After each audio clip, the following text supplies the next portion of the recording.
বাড়িতে এসে শাওয়ার নিয়ে খাওয়া দাওয়া করে রুবিনার কোলে মাথা রেখে বহুক্ষণ শুয়ে রইল রাত্রি। মাথায় জট পাকিয়ে আছে, গোলমেলে অনুভূতি হচ্ছে তীব্র চিনচিনে ব্যথা। রুবিনা মেয়ের ভেজা চুলের গোছা ছড়িয়ে দিচ্ছে বারবার। হঠাৎই চোখ পড়ল ঘাড়ের লাল হয়ে আসা অংশে। ব্রু কুঁচকে গেল। পরক্ষণেই মুখে ফুটে উঠল মিষ্টি হাসি। মেয়ে সুখের সংসার দেখায় যেন সবচেয়ে সুখের। কিন্তু মেয়েটা এমন গুমরা মুখে শুয়ে আছে কেন? ও বাড়িতে কি কিছু হয়েছে? ফলে তো নিশ্চয়ই বলতো তাকে। নির্ভয়ের ডাক শোনা গেল। উচ্চ শব্দে রাত রাত বলে চিল্লাচ্ছে সে। রাত্রি ঝটপট উঠে বসল। আসি বলে হাঁক ছেড়ে মাকে ঘুমাতে বলে দ্রুত বেরিয়ে গেল। ঘরের বাতি নেভানো, ব্যালকনির কাচ সরানো, বাতাস প্রবাহিত হচ্ছে সারা ঘরে। নির্ভয় বালিশের সাথে হেলান দিয়ে কোলের উপর ল্যাপটপ নিয়ে বসে আছে। স্ক্রিনে হয়তো লাল রঙের কিছু বের করা। সেই লাল আলোর আভায় সুদর্শন চেহারার আকর্ষণ বেড়ে গেছে। কপালে পড়ে আছে কিছু চুল। রাত্রি মুগ্ধ হয়ে দেখল। নির্ভয় ল্যাপটপের দিকে চেয়ে এক হাতে পাশের জায়গাটায় দুবার হাতের বাড়ি দিয়ে ইশারা করে বলল, শুয়ে থাকো এখানে, ভালো লাগছে না আমার। রাত্রি তার বাচনভঙ্গি শুনে হেসে ফেলল। দ্রুত বিছানায় উঠে বসে নির্ভয়ের বাহুর নিচ দিয়ে মাথা ঢুকিয়ে বুকে মাথা রাখল, পেট জড়িয়ে ধরল। নির্ভয় অবাক হলেও কিছু না বলে ভালো করে আগলে নিল। রাত্রি 2-3 সেকেন্ড মনিটরের দিকে চেয়ে থেকে বলল, অফিস না আপনার নিজের, তো আপনি এত কাজ করেন কেন? আমার দেখে তো কাজ বেশি। রাত্রি প্রত্যুত্তর করল না। ল্যাপটপের স্ক্রিনের উপরে সময় দেখা যাচ্ছে। বুকের বাম পাশটায় কান পেতে সে হৃদস্পন্দন গুনল পুরো 1 মিনিট। 103, 104, 105। রাত্রি আঁতকে উঠল। সাধারণত হার্টবিট থাকে 60 থেকে 100। 100ও ওঠে না সচরাচর। আর এই লোকের নাকি 100-র বেশি। তার সাথে এত জোরে জোরে স্পন্দিত হচ্ছে। চোখে মুখে আশঙ্কা নিয়ে মাথা তুলল সে। কপালে গলায় এলোমেলো হাত ছুঁয়ে বলল, আপনি ঠিক আছেন? হার্টবিট এত বেশি কেন? 105 প্রতি মিনিটে। শরীর খারাপ লাগছে? নির্ভয় ব্রু কুঁচকে বলল, মানে? আমার হার্টবিট কত তুমি কেমনে জানলে? গুনলাম তো মাত্র। নির্ভয় ফ্যাল করে চেয়ে বলল, তুমি হার্টবিট গুনছিলে? আর আমি ভাবলাম ভালোবেসে বুকে মাথা রেখে ঘুমিয়েছে বউটা আমার।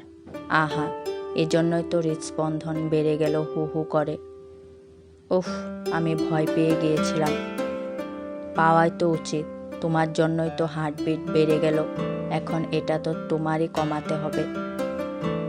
রাত্রি কপালের চুল কানের পিছে গুজতে গুজতে বলল, পারবো না, সরুন তো, মাথা রাখতে দিন। এখানে যে ঘুমাবে, স্ক্রিনের আলোতে ঘুম আসবে? রাত্রি চোখ বুঝে বলল, খুব আসবে। নির্ভয় এক হাত দিয়ে চোখের উপরটা ঢেকে দিল। আলোর প্রবেশপথ বন্ধ হয়ে যেতে মুচকি হাসল রাত্রি। এত ভাগ্য তার, এত সুখ কপালে। নির্ভয় 5 আঙ্গুলের ল্যাপটপের কিবোর্ড এফোর ওফোর করে কাজ শেষ করল আধ ঘন্টার মধ্যে। ল্যাপটপটা বন্ধ করে কোলের উপর থেকে সরাতে রাত্রি হালকা গলায় বলল, শেষ? নির্ভয় সচকিত গলায় বলল, ঘুমাওনি? ঘুম পাচ্ছে না। নির্ভয় ল্যাপটপটা বেডসাইড টেবিলে রাখল। মৃদু শব্দ হলো। গায়ের ব্ল্যাঙ্কেটটা ঠিক করল। আধশোয়া শরীর সোজা বিছানায় এলিয়ে দিয়ে বলল, কেন ঘুম পাচ্ছে না? রাত্রি হরিণীর মতো চোখ দুটি মেলে চেয়ে রইল নির্নিমেষ। লাজ লজ্জা ভেঙে আচমকায় একটু উঠে গিয়ে চোখ মেলালো চোখে চোখে, কপাল ঠেকালো কপালে। ক্ষণিক সময়ের নীরব কথোপকথন শেষে যা বোঝার বুঝে গেল নির্ভয়। তৃপ্ত হেসে 2 হাতে কোমর জাপটে ধরে বলল, রাত। রাত্রি চোখ নামিয়ে নিল। উষ্ণ অনুভূতিতে তপ্ত হলো আশপাশ। বৃষ্টির গতির সাথে তাল মিলিয়ে চলল এতদিনের অপেক্ষার অবসান।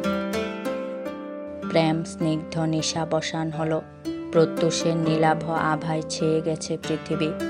ঘড়ির কাঁটা ভোর 5টা 20-এ গিয়ে আটকেছে। রাত্রি চোখ মেলল একটু একটু। আধো জাগ্রত তন্দ্রা ঘোরের মাঝে নির্ভয়ের ঘুমন্ত চেহারায় চোখ বুলালো। তাকে বাহুডোরে গুটিয়ে নিয়ে বিভোর হয়ে আছে মানুষটা। দু নাকের ডগা ছুঁই ছুঁই। একটা উক্তি আছে, মেয়েদের নাকি ঘুমন্ত অবস্থায় সবচাইতে সুন্দর লাগে। অথচ নির্ভয়ের ঘুমন্ত মুখশ্রী দেখে রাত্রির তক্ষণি ঘোরতর মিথ্যা মনে হলো এতদিনের প্রচলিত উক্তিটা। ডাহা মিথ্যা। ঘুমন্ত অবস্থায় এই মানুষটাকে সৌন্দর্যের দিক দিয়ে কেউ হারাতেই পারবে না, কখনো পারবে না, অসম্ভব। নিজের ভাবনায় ডুবে নিজেই হেসে ফেলল সে।